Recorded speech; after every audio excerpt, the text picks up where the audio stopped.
6:35, from the firing of FBI Director James Comey to the upcoming Senate vote on the American Health Care Act, there are many questions surrounding what's to come. Here to help clear up some of that for us is CBS's Political Director, Steve Chaggaris. Steve, thanks for joining us this morning.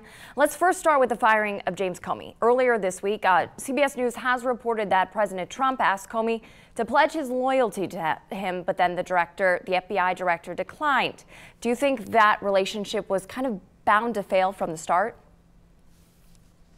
Well, the loyalty issue is going to be actually a big question moving forward for the president. If that is a true story, even if it isn't, it's going to have Democrats on Capitol Hill asking the question, well, what do you want out of your FBI director?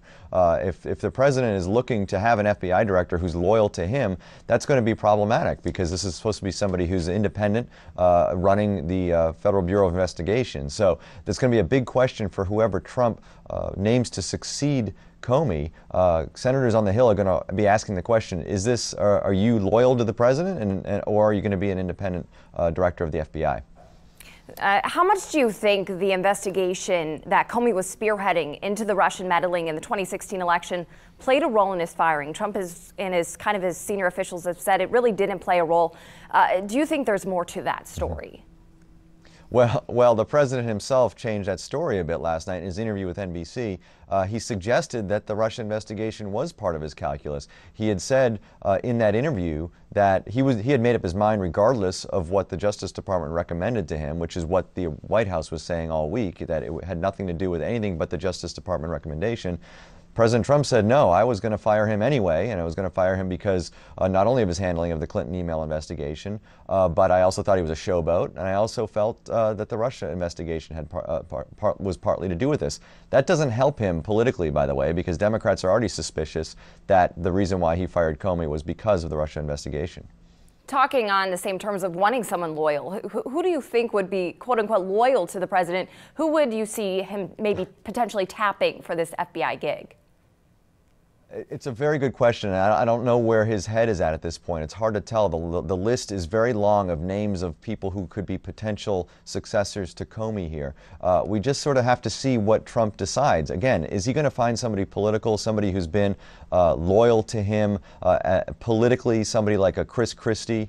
That remains to be seen. If it does, I think he's going to have trouble getting that person through Senate confirmation. Otherwise, does he pick somebody who's steeped in law enforcement, a former state attorney general, for instance, or somebody who's worked for the FBI for a majority of their career? That, I think, would go a longer way on Capitol Hill to tamping down some of this political turmoil surrounding the firing of Comey.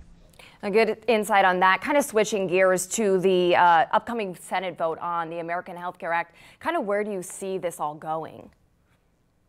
I think this is going to be a longer process than I think people are giving it credit for. The Senate, it seems like they're going to start from scratch in terms of writing their own version of this. They're not going to take what the House gave them. And so they're really going to, you're seeing Republicans on the Senate side right now meeting to figure out what they want to do in terms of a bill, what's going to be in there. Again, keep in mind, Republicans all around the country, as they go home and talk to their voters and constituents, are getting a ton of pushback on this from voters. So I think that's going to play into what the Senate decides to do. It's going to take some time, and then it's going to take some time to reconcile it with what the House has passed. I think we're months away before we get a bill to the president, if at all.